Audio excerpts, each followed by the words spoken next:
Welcome to the members and guests of the Rappahannock Civil War Roundtable here in Fredericksburg, Virginia. It's our virtual meeting for February 2021.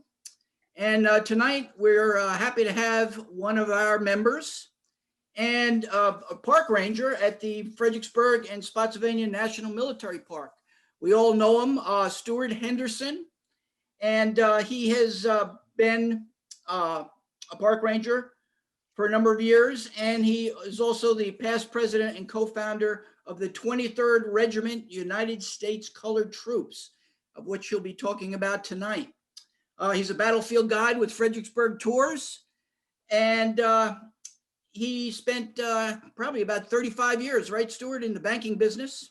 Sure did. And now he's devoting himself to history.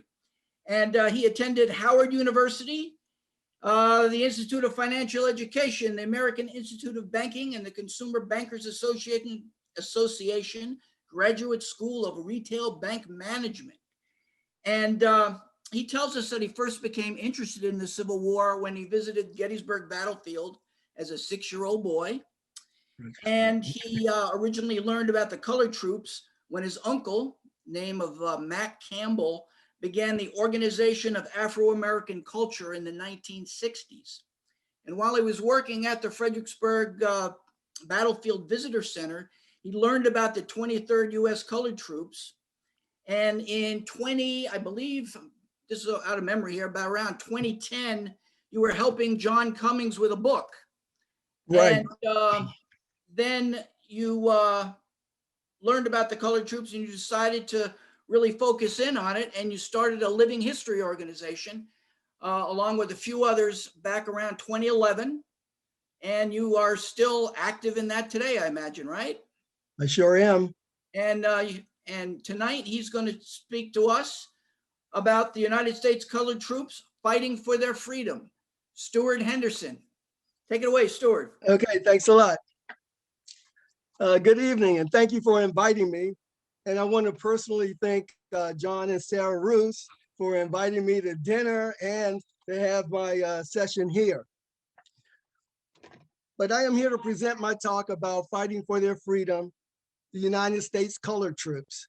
And I've done this program actually for several years now, and it's based on an article that I wrote for Emerging Civil War. But many Americans are unaware of the service of the United States Colored Troops. And that was until about 1989 when the movie Glory was released. And that was about the story of the 54th Massachusetts. But gradually, the USCT have been forgotten as the white Union and Confederate troops reconciled. However, over the past 10 years, I've been speaking about the US Colored Troops, and still, a lot of people are not aware of them. So that means that I still have a lot of work to do along with my fellow living historians. Okay, I have a PowerPoint presentation. Share the screen. Okay. The PowerPoint.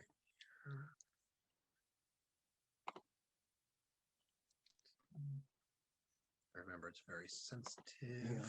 Now I'm going to shrink this. Just give us 1 second, folks. Yeah. I'm going to shrink this and Okay. just kind of move it up here. And remember, as you click here, it goes through, but remember, it's very sensitive. So if you're not done with the slide, you're not going to be able to go back to it if you click on it. It's all yours. Okay. Just 2 years ago, the 30th anniversary of the movie Glory, and the movie was shown in theaters throughout the country. I, in solidarity with my fellow members of the 54th Massachusetts Company B out of Washington, D.C., got together for the showing. I was in Fredericksburg. The rest of the guys were in the Washington, D.C. area. In Fredericksburg, there were no more than 25 people in the auditorium where we saw the movie. I was there with my wife and 3 members of the Women of the American Civil War era. I had on my 54th t-shirt and also my kepi, and there were a couple of guys who did ask me about the 54th Massachusetts, and I talked with them. So I'm not surprised at the lack of awareness, and it just means that we have to do more. Now, in this slide, you'll see the members of the 23rd USCT with our mentors, the 54th Massachusetts Company B out of Washington, D.C. Washington's my home, and I've known of the 54th for quite some time. So in 2011, I was able to join them as well as the 23rd USCT. But we were the honor guard for General Grant at the opening of the Museum of the Confederacy in Appomattox, and this was in March of 2012. Later in that program, General Grant asked us to stay on and be the honor guard for the surrender ceremonies between Grant and Lee. Now, the 23rd was co-founded by my friend, historian and author, John Cummings, and myself. And it was in the fall when I was working out at the Spotsylvania Court House Battlefield. John was there working on a book, and I was helping him measure some of the trenches. And he talked about the 23rd USCT. And he said it would be a shame if the sesquicentennial had passed and we hadn't recognized the 23rd. So then we decided that we were going to form the 23rd USCT. Now, I was still pretty new to the area as far as the community and trying to get Black Civil War soldiers, but my cousin introduced me to Hashmel Turner. And Hashmel said that there will be a 23rd, even if it's just me and him. So the 23rd was actually founded at the John J. Wright Museum in Spotsylvania County. Now, the 23rd was the first Black regiment to fight in directed combat against the Army of Northern Virginia, Robert E. Lee's army. Now, since the time we started, we've done well over 200 programs talking about the Civil War and talking about the 23rd. In fact, just last Thursday, we had a program with MITRE Corporation out of McLean, Virginia. And I spoke to them about African Americans in the Civil War and about the 23rd. Our next program is going to be Saturday the 13th, when John Cummings will receive the DAR Historic Preservation Medal. And I will speak more about the 23rd later. Many people still think that the 54th Massachusetts was the only regiment of Black troops in the Civil War. When we are marching in parades, spectators often yell, "Give them hell, 54th."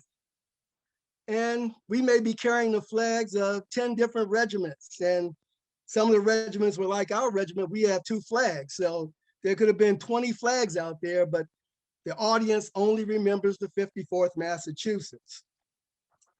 Now, glory was based on their story. They were authorized in 1863 by Governor John Andrew of Massachusetts. Colonel Robert Gould Shaw was their commander. Shaw's parents were abolitionists, as was Shaw and most of the officers. The soldiers were recruited by abolitionists, including Frederick Douglass. And Douglass is perhaps the greatest African-American of the 19th century.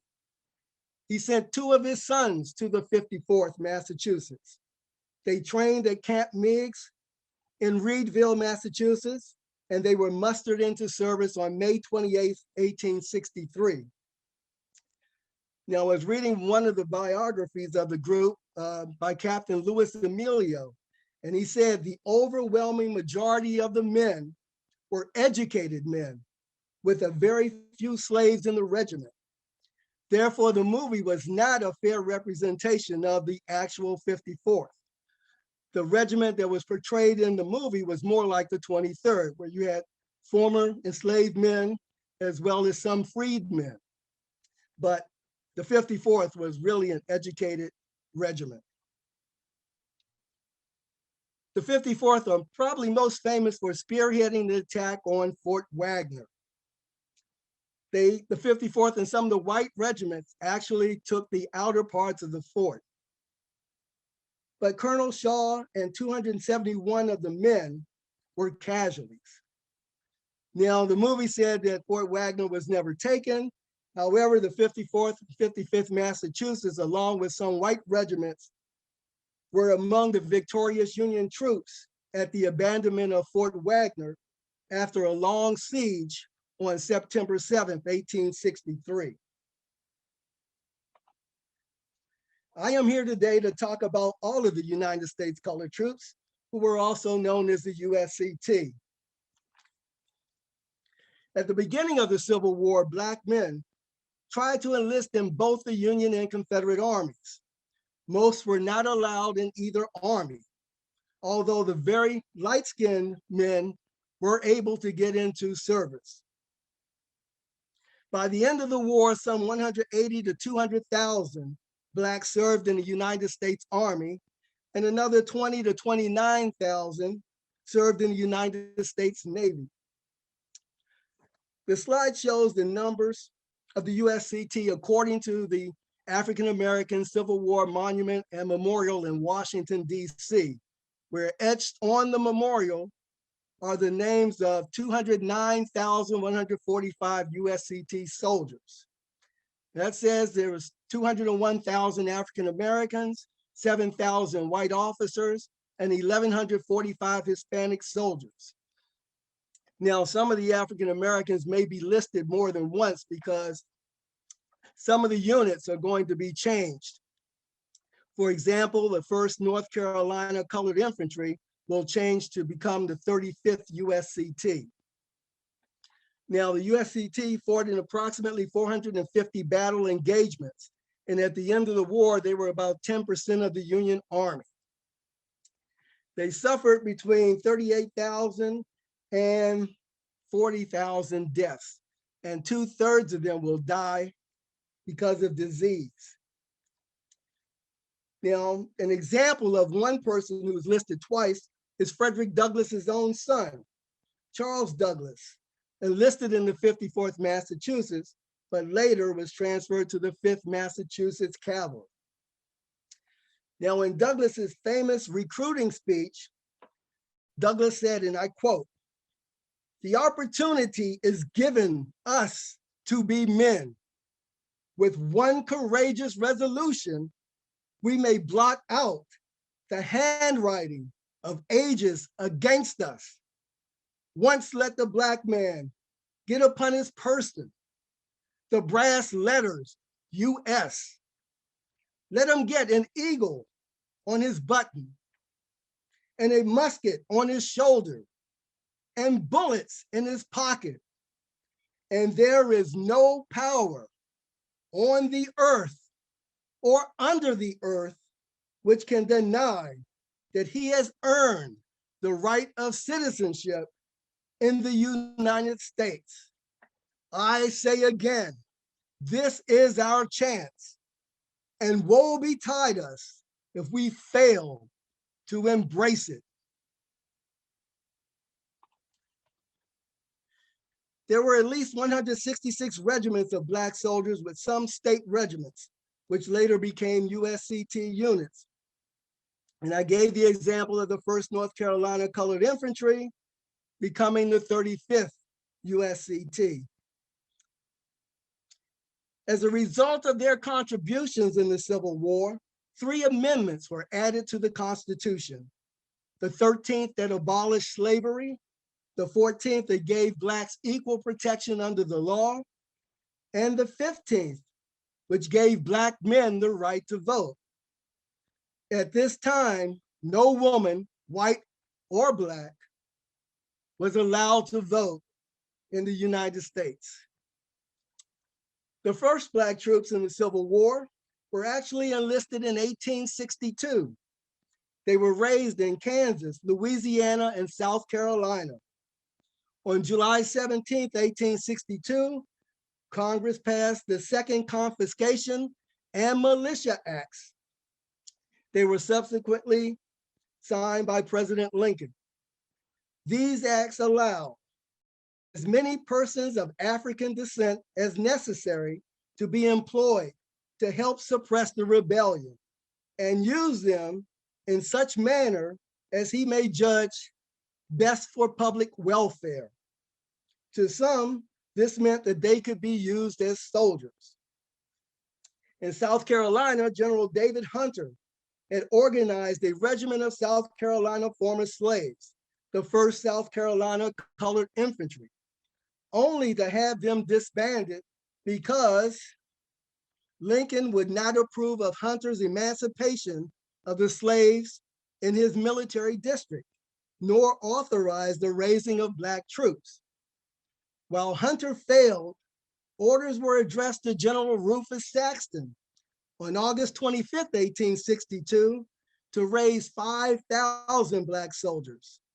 The 1st South Carolina Colored Infantry was reformed, and they later became the 33rd USCT. The importance of this order was that these soldiers were raised by the authority of the United States War Department and not by some enterprising general in his own authority. In Kansas, a paragraph in the Daily Conservative of October 6, 1861, describes Senator James H. Lane's cavalrymen as such. One peculiarity of this mounted force is curious enough to be noted down. By the side of one doughty and white cavalier rode an erect, well-armed, and very Black man. His figure and bearing were such that, without any other distinguishing characteristic, he would still have been a marked man. But this is the first instance which has come to our personal knowledge, although not the only one, in fact, of a contraband serving as a Union soldier. This was in the fall of 1861, and Kansas had Black soldiers, but they had come through the fighting during the Kansas-Nebraska Act of 1854 up until the Civil War. Officially now, General Lane organized the 1st Kansas Colored Infantry on August 5th, 1862, with his notification to Secretary of War Edwin Stanton. The next day, he wires Stanton again, stating that he was raising his regiment based on the Second Confiscation Act.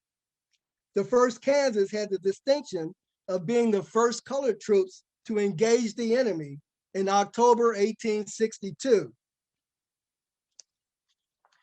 with a raiding party in Missouri and the skirmish of Island Mound. They later became the 79th USCT New. In Louisiana in July 1862, General John Phelps began to recruit Blacks, the Louisiana Native Guard, to reinforce his troops outside of New Orleans. General Benjamin Butler could not authorize General Phelps to do this. Phelps resigned. Less than a month later, General Butler, fearing an attack on New Orleans, asked for reinforcements. Being turned down, he organized 3 regiments of the Louisiana Native Guard. The members of the Guard actually approached Butler first and confirmed their loyalty to the Union on August 15th. The Confederates had never used nor authorized the Native Guard to fight and never armed them. But these men had old muskets of their own and were militia for Black officers. Militia for the state of Louisiana. Butler allowed them to keep their Black officers, and the 1st and 2nd Regiment had Black captains and lieutenants, and the 3rd had Black and white officers. General Butler changed their name to the Corps d'Afrique. Later in the war, their designations will be changed to USCTs. These 3 regiments became the 73rd, 74th, and 75th USCT. General Lorenzo Thomas was sent to the Western Theater to recruit Black officers. In 1863 alone, he recruited over 20,000 colored troops. By the end of the war, he had recruited tens of thousands of Black soldiers. On September 22nd, 1862, President Lincoln issued the preliminary Emancipation Proclamation to take effect on January 1st, 1863. The emancipation freed slaves in the southern states still in rebellion against the United States. It does not free the slaves in states and parts of states controlled by the Union. The actual emancipation allowed for the enrollment of free slaves into the United States military. The 54th Massachusetts Infantry was the first regiment raised in the Old North. An organization started on February 21st, 1863, and they mustered in May.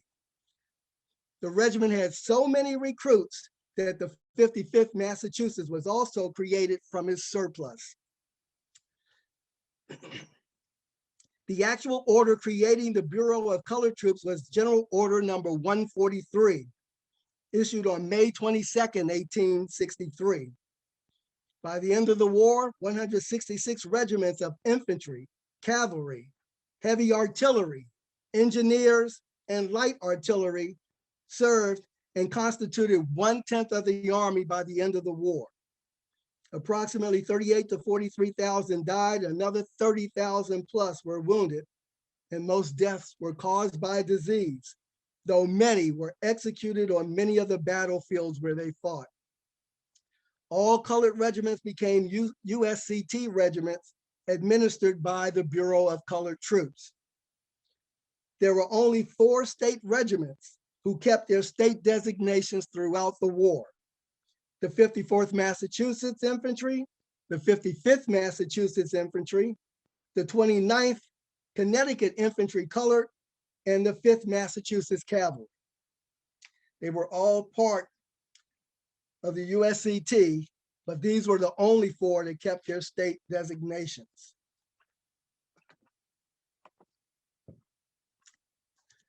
After the Battle of Fort Sumter, fought on April 12th to April 14th, 1861, on April 15th, President Abraham Lincoln calls for 75,000 militia volunteers to put down the rebellion.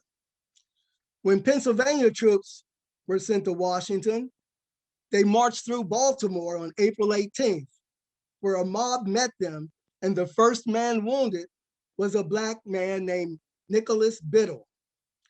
While there were a few Black men in state militias, most states north and south banned Blacks. However, knowing that the state of war existed in the United States, Blacks tried to enlist on both sides. They were denied by both governments.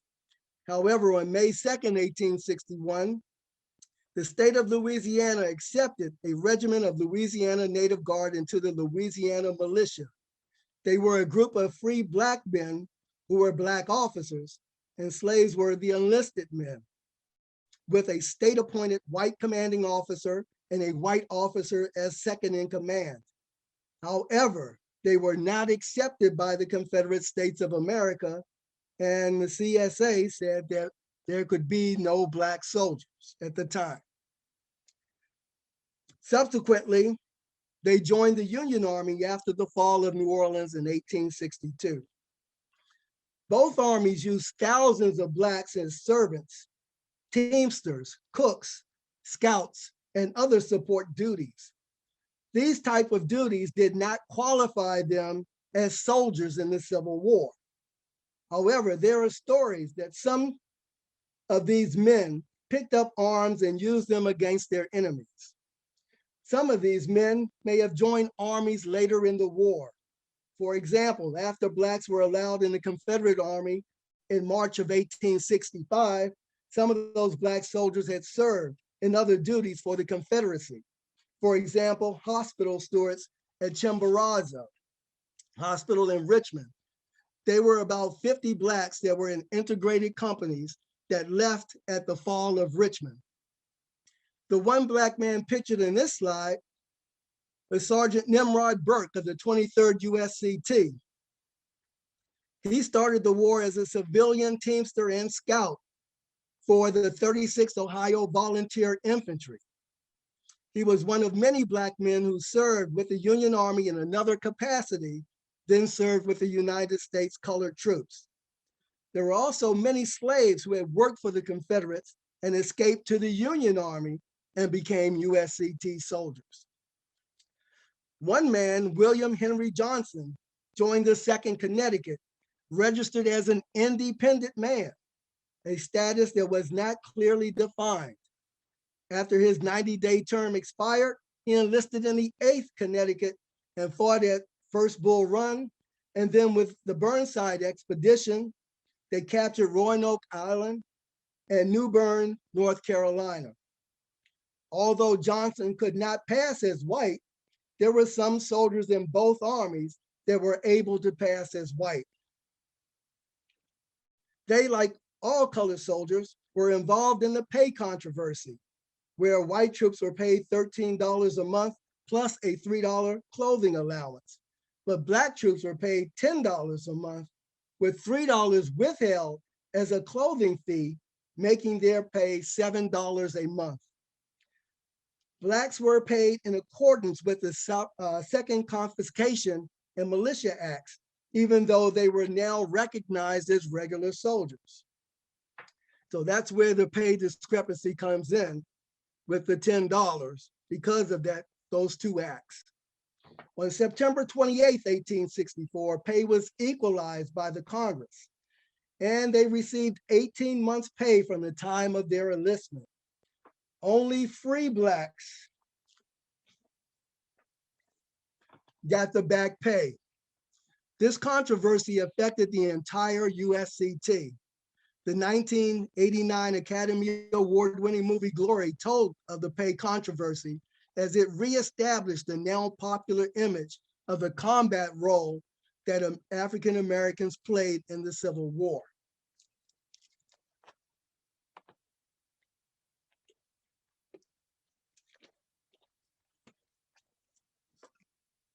While Black men were not allowed to be in the Union or Confederate armies, however, there were light-skinned Blacks that passed for white that served in both armies. The number of men who passed are unknown and probably will never be known.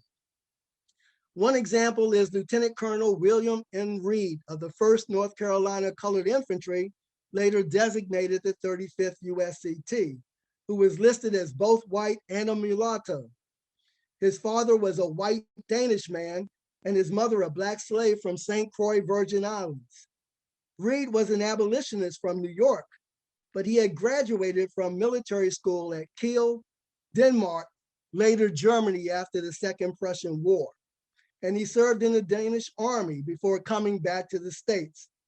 He would lead the 1st North Carolina at the Battle of Olustee, where he was mortally wounded in action. He was in command of the disciplined 35th USCT in that battle. He is now recognized as the highest ranking African American in the Civil War by the Military Order of the Loyal Legion of the United States, otherwise known as MOLLIS. His muster papers are on this slide. And on his muster papers, you can barely see it, but it says 35th USCT, and in parentheses, the 1st Regiment North Carolina Colored Volunteers. However, I visited Monticello last February and saw the pictures of several African Americans who served in the Civil War with ties to Monticello. One picture was of Colonel John Wells Jefferson, who was originally John Wells Hemings, the grandson of Thomas Jefferson and Sally Hemings.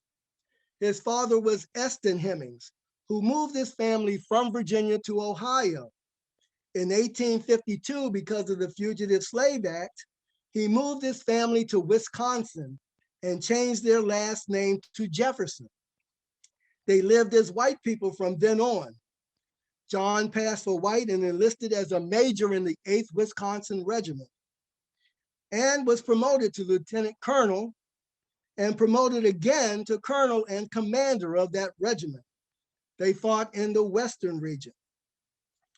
As soon as I get his muster papers, I will write the article to MOLLIS and also an article on emerging Civil War to have him become the highest ranking Black in the Civil War. This African American has his biography at Monticello and on the American Battlefield Trust website.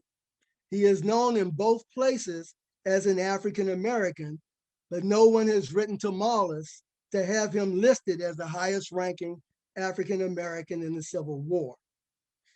Now, this became one of my research topics because one of the original members of the 23rd Regiment USCT that we started was Horace McCaskill, Lieutenant Colonel, U.S. Army retired. And he wanted someone to portray, but he wanted someone of his rank. And I was able to find Lieutenant Colonel William Reed, and now I found Colonel John Wells Jefferson. Who knows, I may even find a general with some Black blood in him, and maybe he'll become the highest.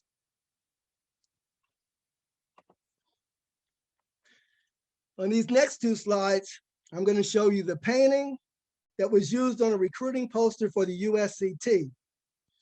Soldiers in this painting were from Camp William Penn in Philadelphia. Now here is the painting. This was used on the poster. Now, this next slide shows two photographs. The first photograph is a false photo of the Louisiana Native Guard. And if you look right next to it, the actual photo from the USCT Camp William Penn, you can tell that these soldiers are identical, except for the one with the Louisiana Native Guards as the Union officer cropped off of the picture. Now, when I first became interested in looking at the pictures of the USCT and got really involved in researching the USCT, I first thought that that was a photo of the first Louisiana Native Guard. But when I got the Louisiana Native Guard book, I knew that the men were not uniformed. And I also knew that the uniforms that these soldiers had on looked like the greatcoats of the Union Army. And then I saw the actual photograph. Now, I wrote about this in Emerging Civil War, and the Union picture was left out. We had quite a few people write in and say that the picture that we had of the Louisiana Native Guard was not a correct picture. And then I talked to Kris Mackowski, and we had the other pictures that I had with my article put up, and it shows the real photo of Camp William Penn.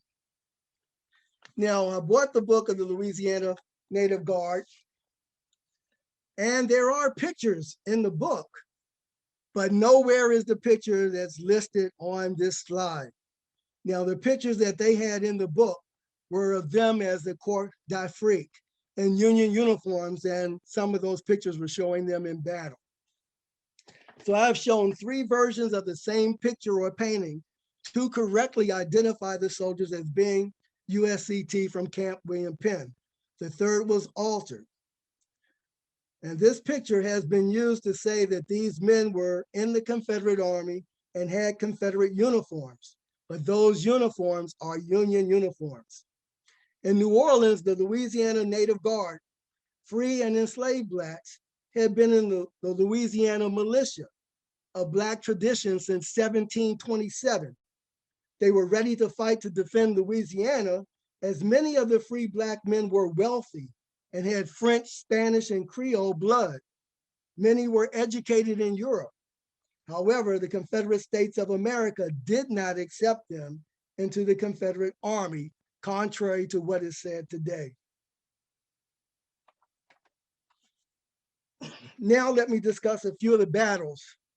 We know of the Battle of Fort Wagner, where the 54th Massachusetts made a grand assault on Battery Wagner in South Carolina and got to the ramparts before being forced to retreat.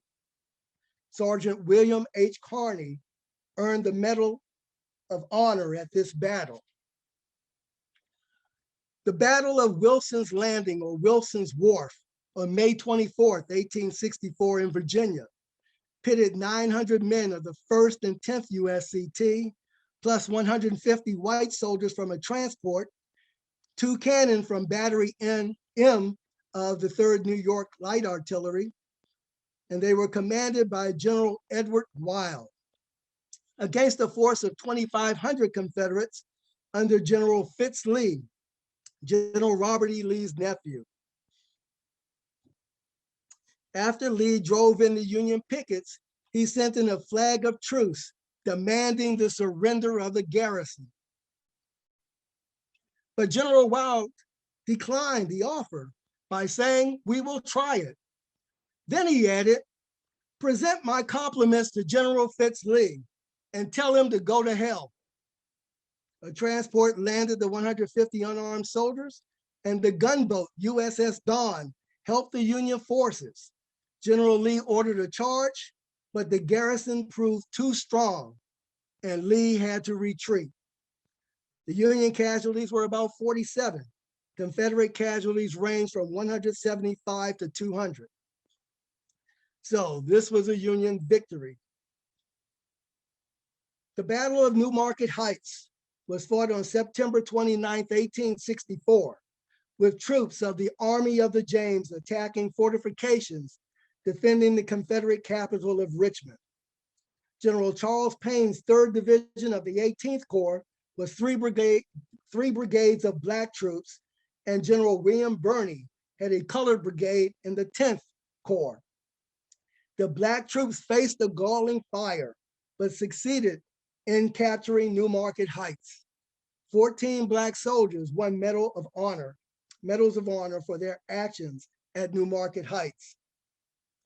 The first attacks on Petersburg, June 15th to 17th, 1864, involved Black troops from the Army of the James, who captured the defensive works outside of the city. Excuse me. The USCT fought ferociously with the battle cry, "Remember Fort Pillow." That day, the Black soldiers took no prisoners, executing wounded and surrendering Confederates until their white officers got tired of seeing so much bloodshed. However, on July 30th, 1864, in the Battle of the Crater at Petersburg, the Black troops of the 9th Corps, the Army of the Potomac, who were trained to lead the attack, were made to be the last attacking division. By the time the strong Confederate counterattack drove the Union soldiers, white and Black, into the crater. When the Confederates saw Black Union soldiers, they were enraged and took few Black prisoners. They yelled "no quarter" and executed Black soldiers who were wounded or surrendered on the field. Confederates had said they would kill white soldiers aiding Black soldiers. In the crater, white Union 9th Corps soldiers fought Black 9th Corps Union soldiers because they did not want to be seen helping the Black soldiers while facing enraged Confederates. I can only imagine that the Black soldiers retaliated. This was a debacle, and in December, all Black troops in the Army of the Potomac were transferred to the Army of the James, creating the 25th Corps, the largest grouping of Black soldiers in the Civil War. In many battles after Fort Pillow, Black soldiers offered no quarter to Confederate soldiers, as Confederate soldiers did the same, and on more occasions than the Black soldiers did.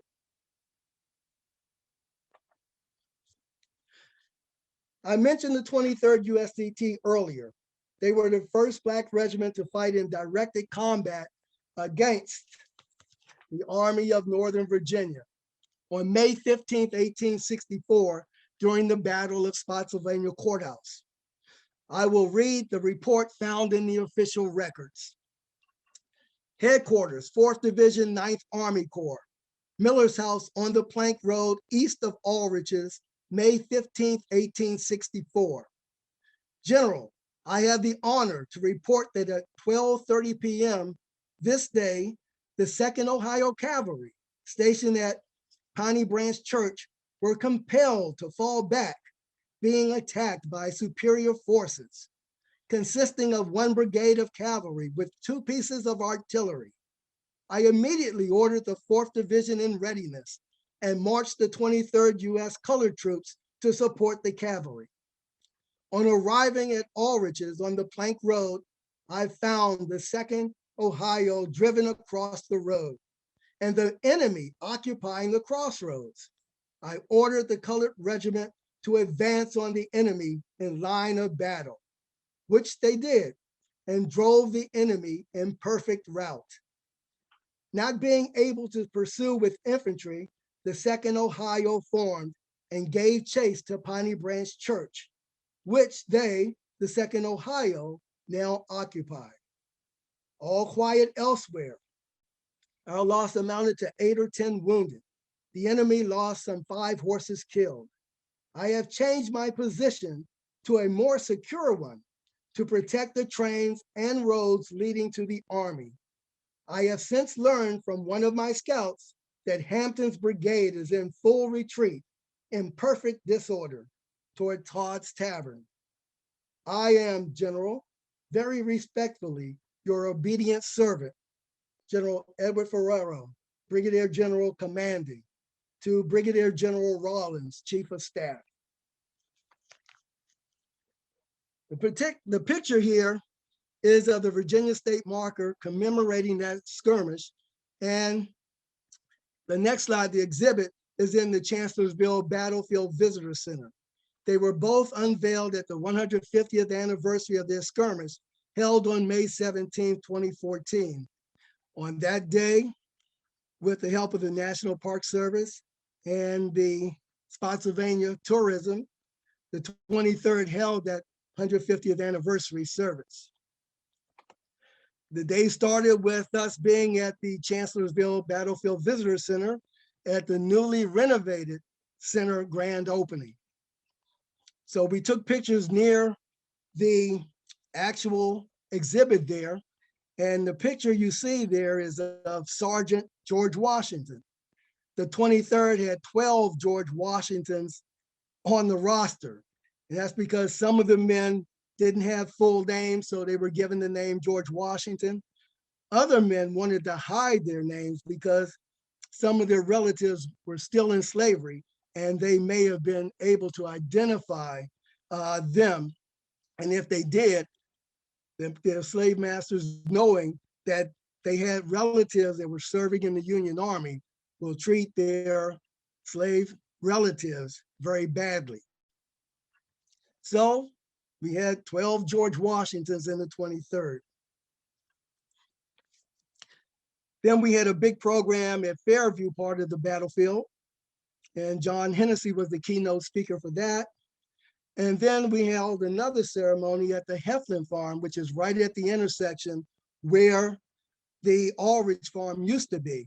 And that was where the 23rd fought. During that ceremony that we had there, down about a half mile on Catharpin Road, that's where the marker was actually placed and unveiled at that day. We finished the day with a reception at the John J. Wright Museum. So that was a full day, but we did dedicate it to the 23rd USCT. This is my bibliography for this talk, so I'll leave that up while I close. Frederick Douglass, likely on July 24th, 1863, spoke of the 3rd USCT about their importance in the Civil War as some of America's first Black federal soldiers.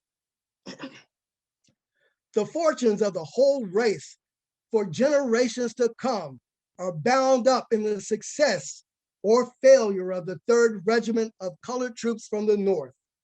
You are a spectacle for men and angels. You are in a manner to answer the question, can the Black man be a soldier?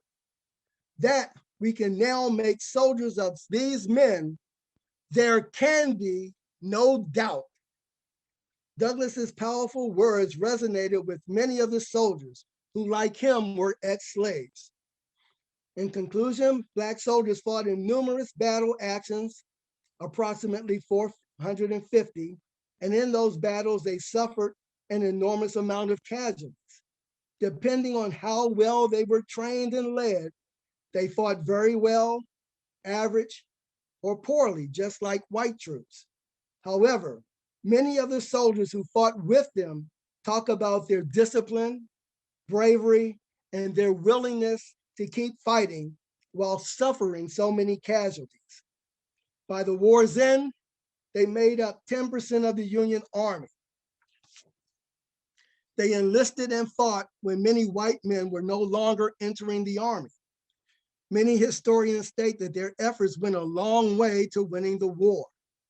When the war was over, the 25th Corps went to Texas with General Phil Sheridan and a combined army of 50,000 men to prevent an attack by the French-led Mexican army. The power of that American army led to the overthrow of the French from Mexico.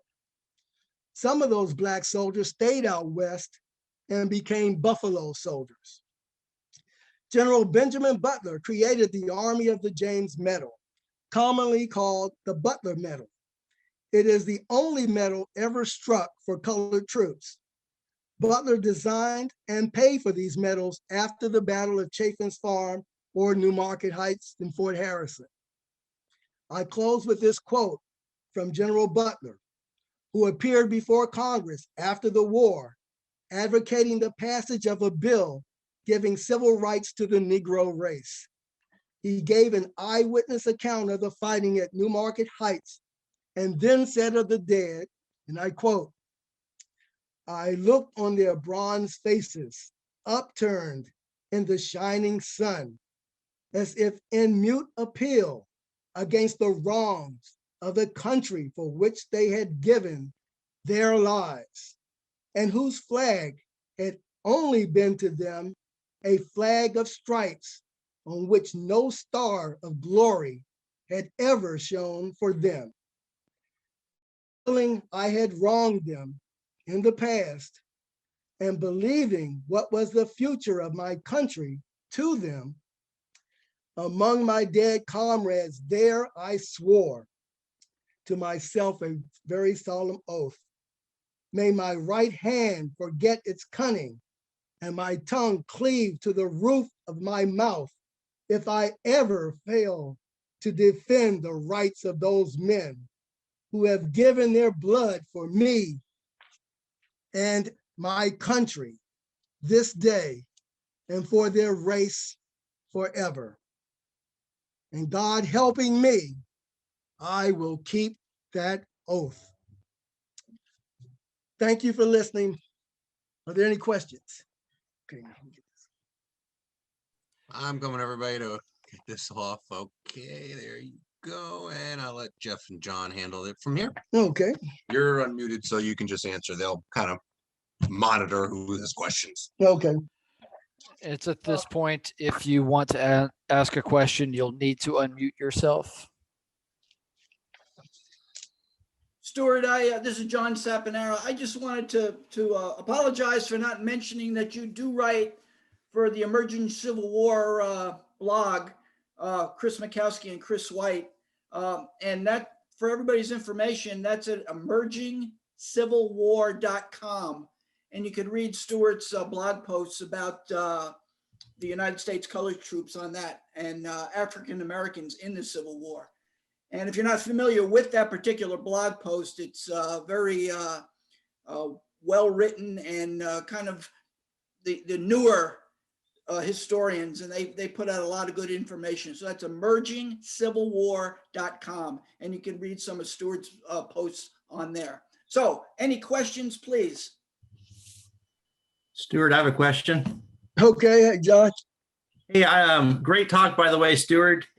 I actually have 2 questions about the Overland campaign for you. Okay. The first one is, you shared that the first action of the USCT against Lee's Army of Northern Virginia was at the Ulrich Farm, transpiring during the Battle of Spotsylvania Court House.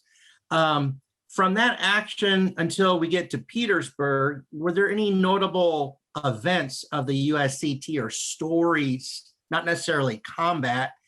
And my second question is, they served under Burnside's 9th Corps, and we're very familiar with Burnside. What was Burnside's attitudes or feelings or writings about the USCT with the 9th Corps? Okay, first question about the Overland campaign.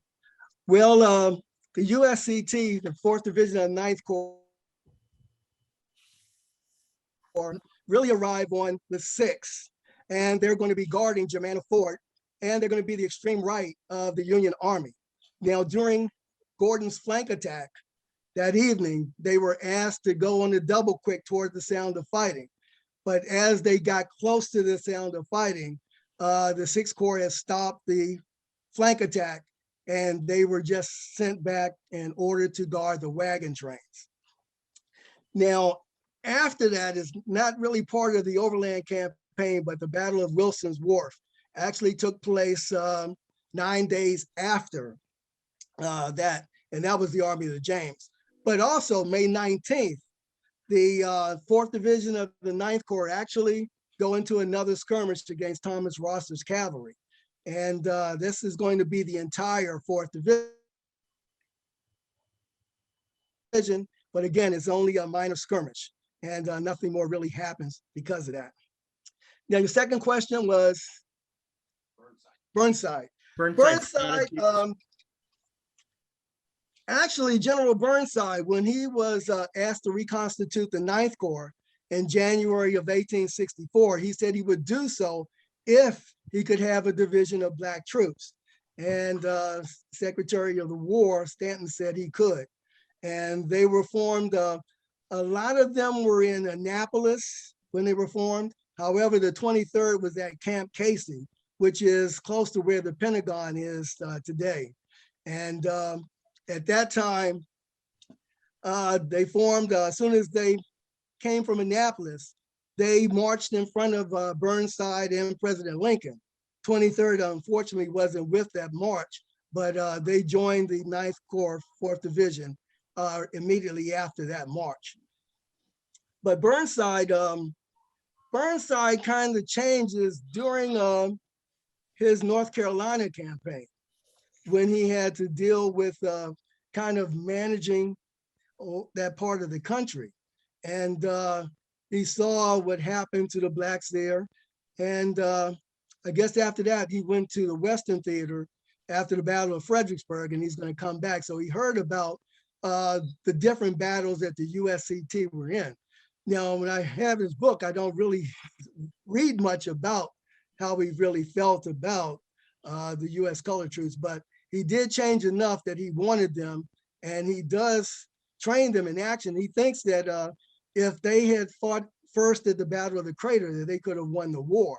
So he did have confidence in his men, but he really changed from, because he was a Democrat and he later changes, becomes Republican.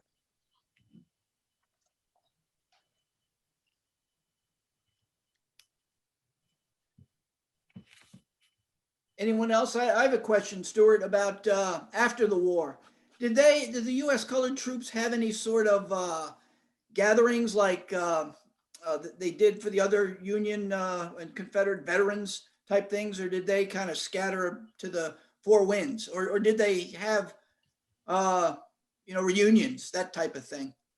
Well, many of the soldiers actually joined the Grand Army of the Republic. So they were accepted by the white Union soldiers as well. And in some cases, you had some of the Black soldiers that, led some of those Grand Army of the Republic groups. However, a lot of them did go back to the South, because after the war, a lot of them wanted to find their relatives, because even when we used to talk about slavery, what was the worst thing you could do to Black in slavery? And the one thing was to take away their family. So just like many of the Black enslaved people, once they're free, they go around the South looking for family. And some of those soldiers do the same thing, but they're warned that when they go South, don't let anybody know that you served in the Union Army, because even though the war was over, you had the rise of the Ku Klux Klan, and they actually do carry out some vengeance against some of the USCT. There was a book that I had, and I don't know if I put that on a bibliography, but I didn't use it for this particular piece. But I was reading there where there was a group of Union veterans who congregated in South Carolina. They had their own little membership house. And one day the Klan captured them in that and just burned the house down over top of them. Wow. But, there were some groups that did stay together, and there were many in the Grand Army of the Republic. which later becomes Sons of Union Veterans. Mhm. Was there any disparity in the pension system because they were US colored troops like there was with the original pay? In other words, did they get less of a pension than their white counterparts? Well, I know some got pensions. I don't think they were really discriminated on their pensions when they got them. Now, also working a medical surgical report that I'm working on with the Park Service, pensions weren't very much. I mean, even with the wounded soldiers, and whether they were white or black, I mean, I saw some soldiers with some terrible wounds and they got $2 a month pension. Some of them got them increased, but they weren't paid very much with pensions at that time. But I do know that one of the 23rd, Andrew Weaver, does get a pension. He does try to get it increased later on, and he wasn't successful in getting it increased. In fact, when we had the Untold Stories, we told about that. And I think the first time we did the Untold Stories, because Greg Mertz played the pension examiner, and I played Andrew Weaver, and we talked about it, and he gave his story at that time. But he did get a pension, however, it was not increased. But I would have to check on more to see about the pensions and whether they were given fairly or not. But like I said, looking at the pensions, they were like $2, $4, $8 a month. So they weren't very much for the ones that I've seen. Thank you. You're welcome. Well, this is sort of an afield question, but Steward, I enjoyed your presentation like everyone else has already said. I'm interested in the status of reenacting within the African-American community right now. You probably plugged in to other units besides the 23rd USCT. I'm sure there are others around the United States. Can you talk to the extent of reenacting within the African-American community? Okay, the African-American Civil War Memorial and Museum is now the headquarters for just about every African-American Civil War living history or reenactor group. The United States Colored Troops Living History Association just this year has said that they are going to stop being an organization and they're transferring everything over to the African-American Civil War Museum and Memorial. So that's going to be the basic place for us to go. Now, I'm also in the 54th Mass Company B, but we've had several groups. I can say the biggest reenactment that we were involved in was probably the Battle of Newmarket Heights in 2014 for the 150th anniversary. About 1/3 of all of the Union reenactors there were US colored troops. And we had regiments from all across the country there. Now, I'm basically working the Eastern Theater, but I do know of some of the people in the Western Theater, and they were at that particular event. Also, we had the Grand Review in Harrisburg, Pennsylvania, and there were quite a few different regiments there. But the key point now is the African-American Civil War Museum in Washington. The memorial is right across the street from that, but they're in the old Grimke school building, if you're familiar with Washington, D.C. And right now it's being enlarged. I think the fire department was in that part of that building. They've moved out, and now the museum is taking over probably 2/3 more space than they had before. So we were hoping that it was going to be opening soon. However, with COVID, the production of the museum is got probably downplayed a little bit, but we're hoping to get it open again. And I know they're starting to have some programs on Zoom, but they do plan, I think, to be open this year in the newly enlarged space. Thanks so much. Okay, you're quite welcome. Steward, I have a question. Okay. With tens of thousands of USCT troops and totaling 10% of the federal Army at the end of the war. Are there substantial sizes of USCT artifacts around? And if so, where are some of the largest permanent exhibits that you could go see them in the nation? Other than the African American Civil War Museum, I can say the American Civil War Museum in Richmond has a few artifacts. In fact, I saw the epaulets of one of the 23rd down there. And I would imagine there's still some other places in the country that may have some artifacts, but I don't know how many there are.